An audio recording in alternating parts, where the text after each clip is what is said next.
Добрый вечер. В эфире информационный выпуск Амшек Пшара. А сейчас по традиции расскажем о самых главных событиях сегодняшнего дня.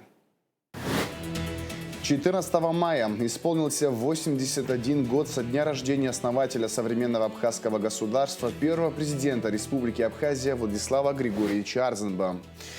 Музей денег Банка Абхазии отмечает первый юбилей. Ровно 5 лет назад состоялось торжественное открытие музея.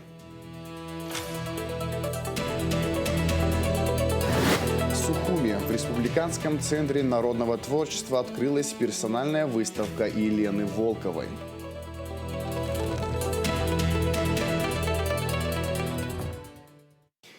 «14 мая исполнился 81 год со дня рождения государственного и политического деятеля, основателя современного абхазского государства, первого президента Республики Абхазия Владислава Григорьевича Арзенба.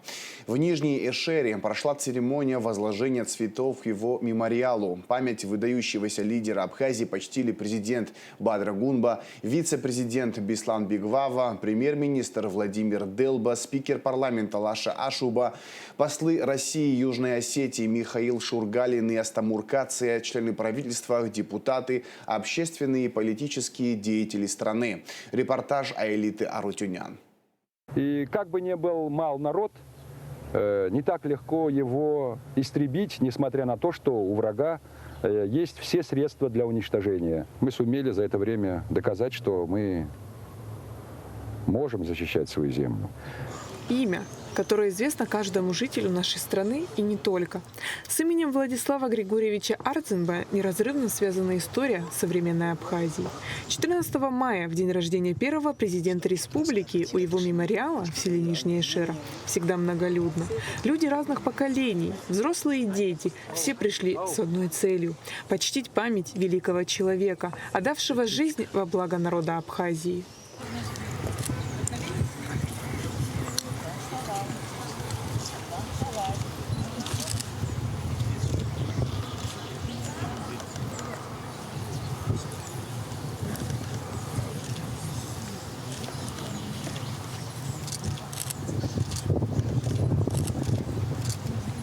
В большую политику Владислав Арзенба пришел в конце 80-х годов на волне заметного подъема национально-освободительного движения в Абхазии.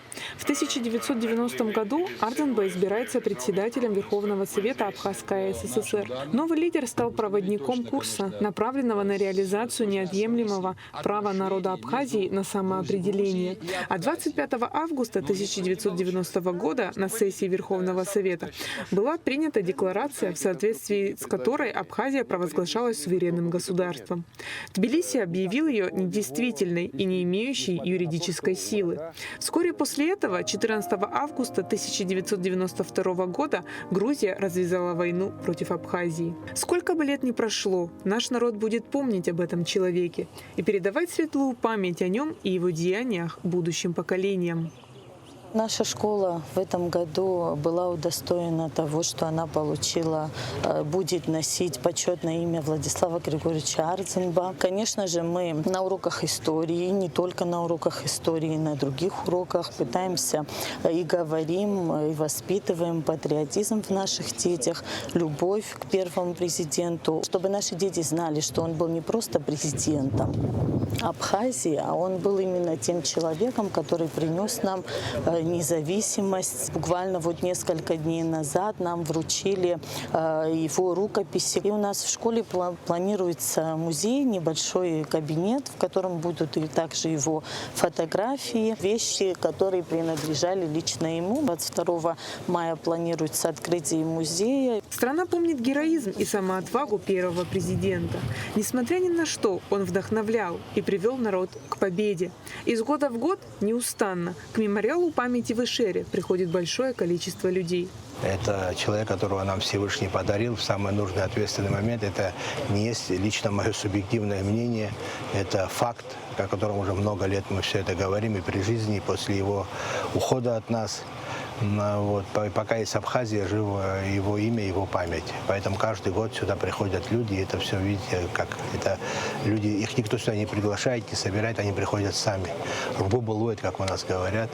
Вот. И роль Владислава, она неоценима, ее переоценить невозможно. Это народный лидер, он был не просто президент, он был лидер своего народа, причем который не только живет в Абхазии, а во всем мире. Все его признали. Время неумолимо движется вперед, оставляя все дальше и дальше годы при руководстве первого президента Абхазии.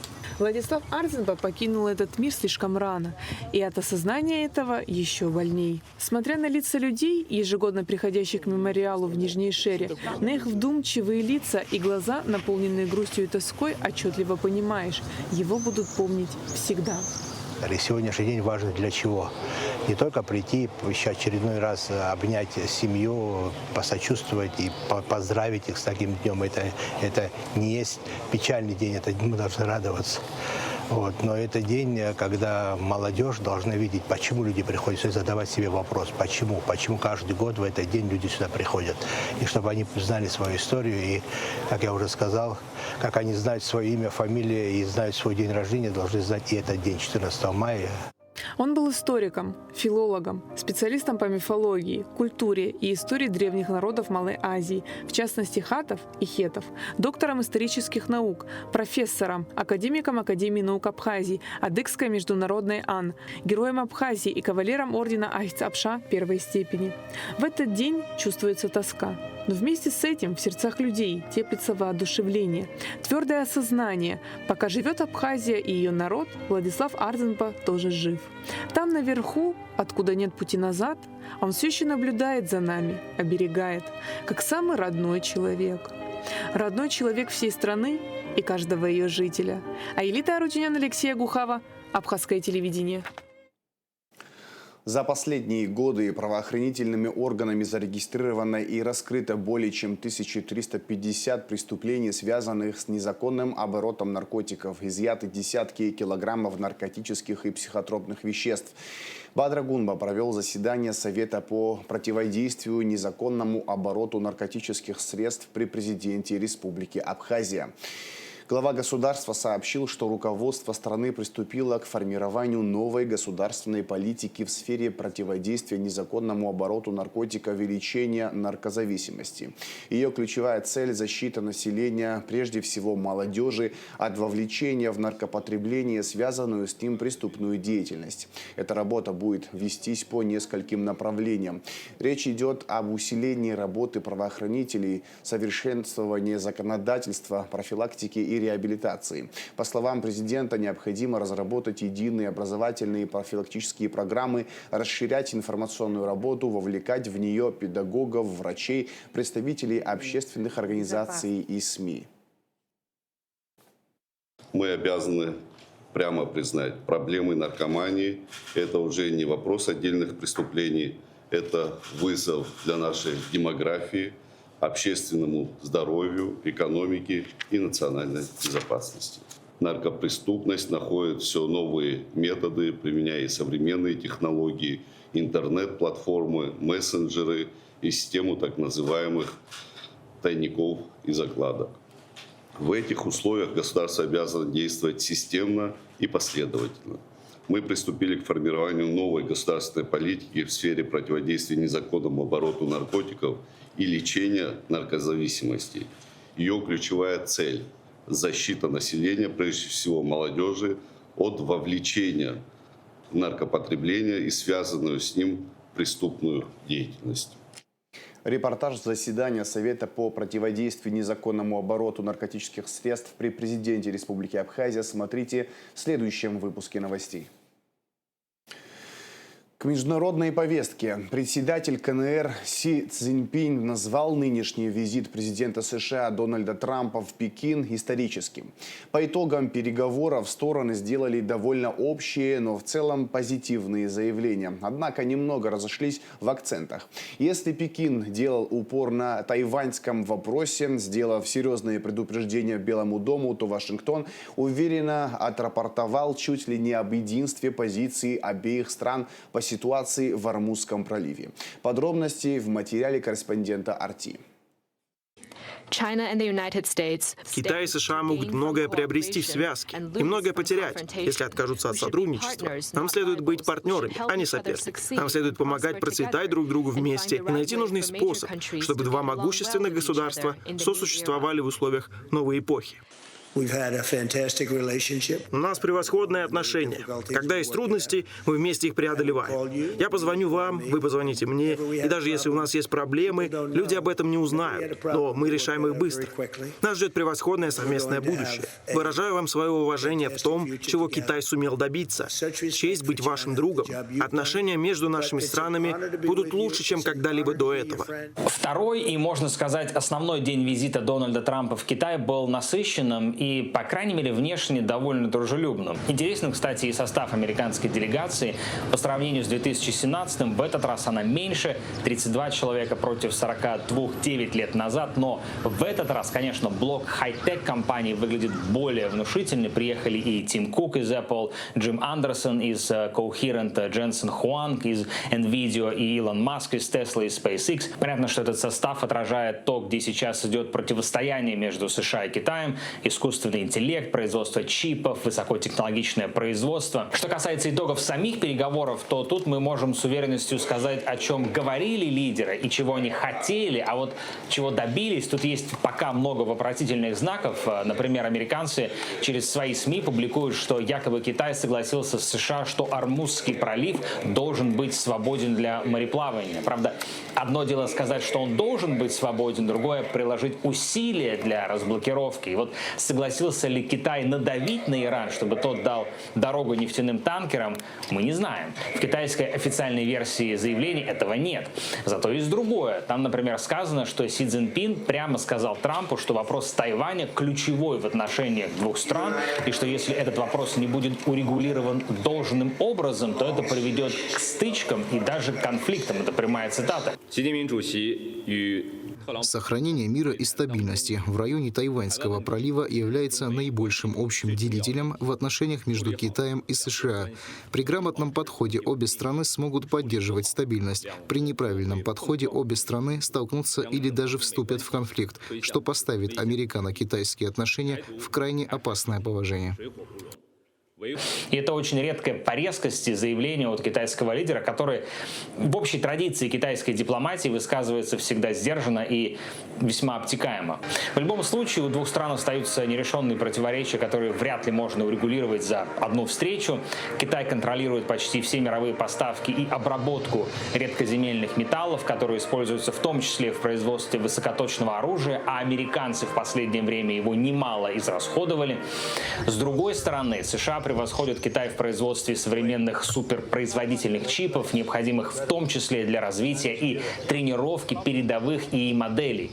И в этом смысле, кстати, не случайно нахождение в составе американской делегации Дженсена Хуанга из NVIDIA, мирового лидера в производстве микрочипов. Переговоры явно сложные, несмотря на внешнее миролюбие и взаимоуважение, и ожидать легких прорывов и неожиданной разрядки вот так просто за ужином между Трампом и Си не стоит.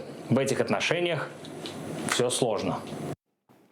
В Стамбуле при посредничестве Международного комитета Красного Креста состоялось заседание координационного механизма по поиску лиц, пропавших без вести в период Отечественной войны народа Абхазии, сообщает МИД.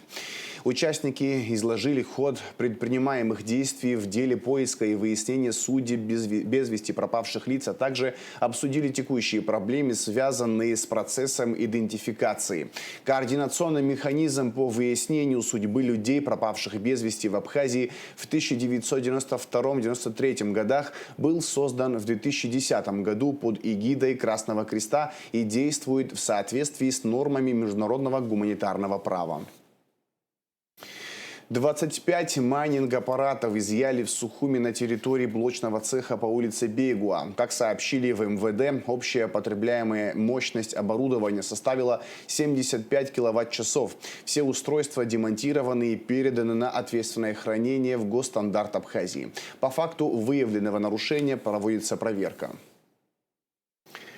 Историко-мемориальный музей Нестора Лакоба готовится к открытию, которое намечено на осень текущего года. На первом этаже расположится офис для сотрудников и зал для проведения различных мероприятий. Вся экспозиция музея будет размещена на втором этаже. Также идет процесс оцифровки исторического архива. Большая часть документов уже обработана. Работа ведется совместно с Министерством культуры Абхазии. Историко-мемориальный музей Нестора Лакоба был создан в 1982 году. Для посетителей был открыт в 1983 к 90-летию Лакоба. Музей проработал до августа 1992 года. Во время Отечественной войны народа Абхазии его сожгли. Сохранившиеся материалы в удовлетворительном состоянии. В основном имеются документальные материалы, бумажные носители. На втором этаже стоят два кресла, которые были переданы Сарии от супруги брата Нестора. Конечный результат у нас уже будет так, как положено по всем канонам архивного законодательства. Так что у нас идет этот процесс оцифровки. Они будут не только в архиве музея, я думаю, кто сможет пользоваться, наше правительство определит нам определенные положения, выдадут. И вот согласно этому, я думаю, если будут какие-то материалы, которые не должны быть в общей сети, они не будут. Я бы хотела обратиться ко всем жителям Абхазии, и не только, с огромной просьбой. Если у вас в доме сохранились какие-то материалы, связанные со временем Нестора Павловича Лакоба, может, это и дореволюционное, и 20-е, 30-е годы, и связанные с репрессиями после 30-х годов. Любой материал мы будем рады принять от вас в музее. Пожалуйста, я к вам обращаюсь с большой просьбой. Если у вас есть что-то, мы вас ждем. Музей денег Банка Абхазии отмечает первый юбилей. Ровно 5 лет назад, 14 мая 2021 года, состоялось торжественное открытие музея. Событие приурочили ко дню рождения первого президента Абхазии Владислава Арзенба. К юбилею сотрудники музея подготовили экспозицию эскизов памятных монет и банкнот, выпущенных Национальным банком. Ирина Аршба расскажет подробнее. Более 3000 туристов посетили музей денег Банка Абхазии со дня его открытия, а коллекция музея выросла в 3 раза. 5 лет назад состоялось знаменательное событие для всех, кто интересуется историей и нумизматикой. В самом центре Сухума открылся музей денег главного банка страны. Первый юбилей, а значит время рассказать об успехах и планах, а планов много. Помимо туристов, музей посещают и жители республики. Большой интерес проявляют школьники. Можно сказать, что музей в принципе состоялся. Мы долго думали, будет ли пользоваться спросом этот музей, потому что специфическое направление, я бы сказал, узкое. Не каждый человек интересуется нумизматикой, историей денежного обращения. Но, как оказывается, помимо того, что есть люди, которые интересуются, музей также и воспитывает интерес, формирует интерес к монетам, и радует то, что очень много маленьких детей приходят, которые говорят о том, что они уже начинают собирать монеты, кто-то древние, кто-то советские, кто-то абхазские. То есть и музей такую воспитательную, идеологическую, образовательную. Директор музея Стамуртания рассказал о талантливых художниках, создающих проекты памятных монет и банкнот. Среди них Батал Джопо, чьи эскизы были представлены в рамках юбилейного мероприятия, а также Руслан Габли, Адгур Дзидзари и Тимур Кайтан, которого, к сожалению, нет в живых. Я хотел бы обязательно вспомнить Миру Константиновну Иналову. Это был выдающийся подвижник абхазской науки. И ее поддержка, ее добрые слова, помощь прямая, советы, потому что она очень серьезно занималась в широком смысле историей Абхазии, нумизматикой в частности. Я ее хотел бы, к сожалению, ее с нами нет, но ее вклад в это дело был очень большой. Здесь сегодня, в связи с 5-летием, мы развернули небольшую выставку.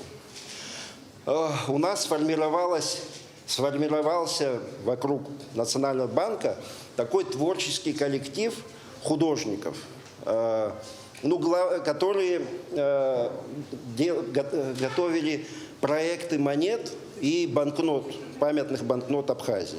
Вот. Главным художником Национального банка Абхазии, хоть неофициально, но на деле является наш выдающийся художник Батал Рушневич Джопуа. Здесь представлены его эскизы.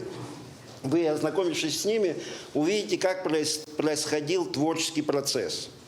Какие-то эскизы были воплощены в металл и в бумагу, какие-то нет. Но это тоже очень важно, чтобы понимать, как создается монета.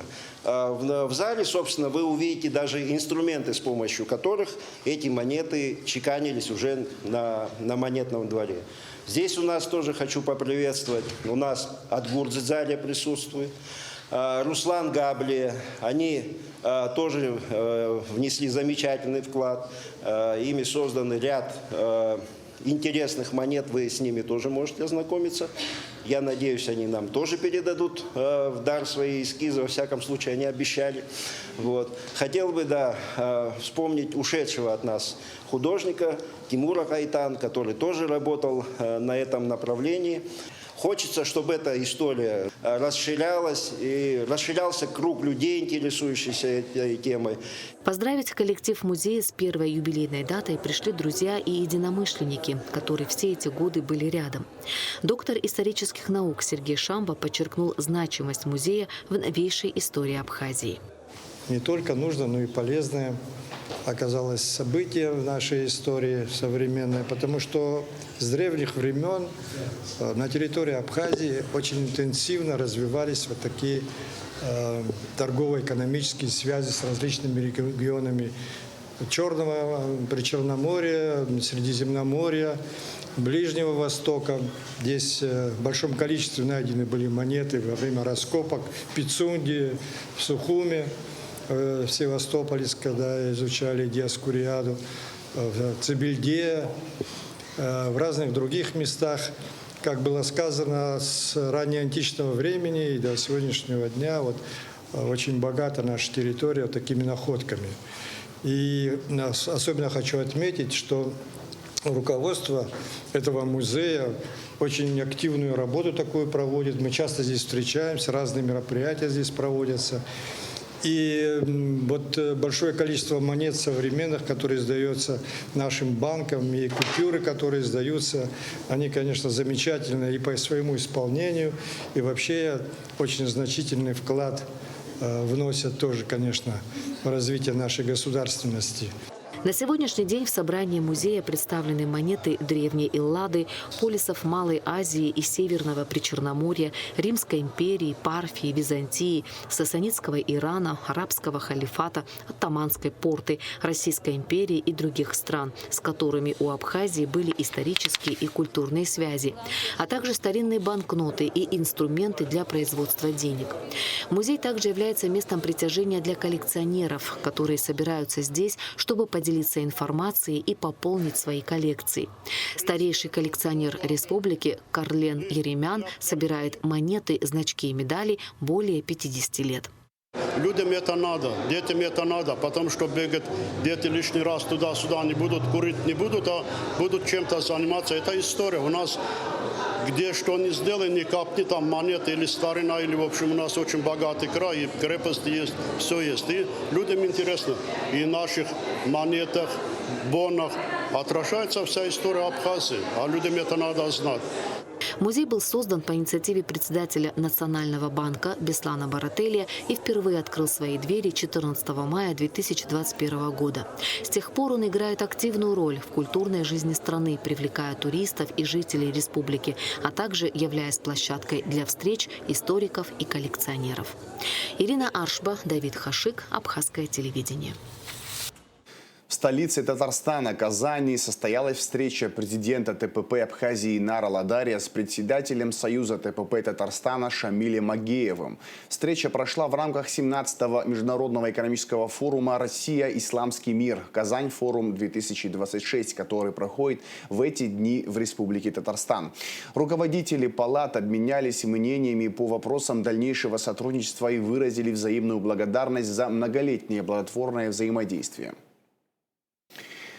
В преддверии Дня славянской письменности и культуры, который ежегодно отмечается 24 мая, представительство Россотрудничества в Абхазии традиционно организовало интеллектуальную игру для школьников. На площадке средней школы номер 9 встретились команды двух столичных школ – 9 и 11. Игра включала вопросы на знание истории зарождения славянской письменности и ее роли в развитии культуры России. Победителем стала команда средней школы номер 11. Все участники получили дипломы, подарки и брендированную продукцию Россотрудничества «Россия с вами».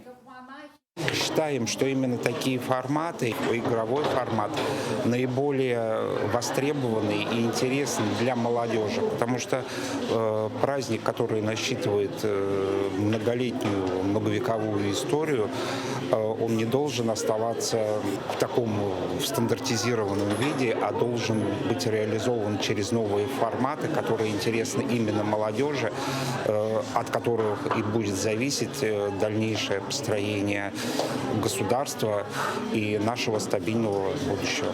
Наш язык постоянно меняется, и хотелось бы помнить о наших истоках, так что этот день довольно важный для всех нас. Благодаря Кириллу и Мефодию у нас есть наша литература, письменность. Мы приготовили наше приветствие и надеюсь, что оно понравится жюри и мы сможем победить. Хотя я считаю, что даже если не победим, победила дружба в любом случае. «Озеро под горой». Так называется персональная выставка Елены Волковой, которая открылась в Республиканском центре народного творчества имени Кортуа в Сухуми. На экспозиции побывала Милана Агерба. Мастер, передающий свой внутренний мир через творчество, чаще всего работает в направлениях экспрессионализма, абстракции или символизма, где эмоция важнее точного изображения реальности. Картины Елены Волковой можно назвать ярчайшим примером такого творчества. Художница использует свой личный пример и внутренний мир, который не видим постороннему глазу, для отражения глубокого и духовного состояния души, любви, жалости.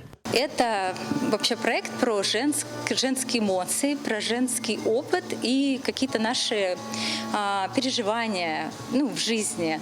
И мне было интересно рассказать о том, не только личную свою историю, хотя тоже, может быть, кому-то будет любопытно именно мой опыт как женщины, потому что у меня 3 детей, у меня муж, мы переехали.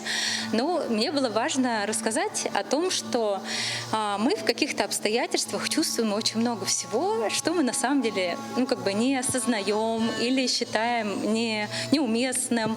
То есть это про какой-то внутренний мир наш, эмоциональный. Художник микс-медиа Елена Волкова – это автор, создающий произведения искусства путем комбинирования 3 и более различных материалов, медиум и техник в рамках одной работы. В отличие от классических живописцев, такие материалы мастера не ограничиваются только холстом и одним видом краски. Дневниковые какие-то мои философские записи, которые дополняют эту историю с этой стороны, что я уже вербально рассказываю более конкретно про какие-то свои ситуации, как я там реально себя чувствую, как я это ощущаю. То есть это про дополнение к визуальному ряду, к такому более чувственному ощущению, просто как восприятию, через текст, через восприятие, через понятные какие-то величины, через образы, через ситуации. Многие посетители давно знакомы с Волковой и ее творчеством. Они поделились, что с большим удовольствием посещают ее выставки. Для меня абстрактное искусство немножечко, так сказать, надо понимать, надо вникать, надо думать. Может, этим оно и хорошо. Отправляет меня материнство, тезис про материнство, что она растворила своих 3 замечательных детях и потеряла свою какую-то основу. И в этом она себя нашла, замещая, так сказать, временное отсутствие какой-то там небольшой промежуток со своими детьми. После долгого извилистого пути Мы оказались все здесь, имея возможность посмотреть работы, вдохновленные личным опытом. И, Лена, я надеюсь, что это только начало твоего такого середина и дальше большого творческого пути. Экспозиция будет открыта для посещения до 20 мая. Милана Агарба, Адиса Сагария, Заурли, в Абхазское телевидение. Администрация города завершает работы по капитальному ремонту улицы Войнахской. Так рассказал замглавы администрации столицы Константин Тарба. Здесь были заменены коммуникации, линия водоснабжения с подключением всех абонентов. Также была проведена новая линия водоотведения, так называемая канализация. Кроме того, в каждое домовладение был проведен отвод канализации. На финальном этапе на данном участке были произведены работы по бетонированию улицы протяженностью более 1200 метров с организацией дождеприемников для приема ливневой воды с отводом в ливневый коллектор. Живем на этой улице, дороги были самые ужасные, но сейчас мы очень довольны. И ливневки сделали, и отводы сделали, и все сделали, все как полагается, все как говорится, по 20 сантиметров слоя. Все по конструкции, мы очень довольны. 30 лет очень было трудно здесь ходить, грязь, когда дождь особенно. Спасибо всем ребятам, главе администрации, всем, которые сегодня хорошо нам, правда, дорогу сделали. Мы очень довольны этим. Это идут занзаги. А вот руки бзен гукала и ёхшук сахзгак за улица хазартит гук псыкал и табуб рахот заги я хацхраз и рываглас. А сейчас расскажем о погоде. В пятницу, 15 мая, в Абхазии ожидается дождь, гроза. Температура воздуха ночью 10-15, днем 12-17 градусов тепла. Температура морской воды плюс 14 градусов.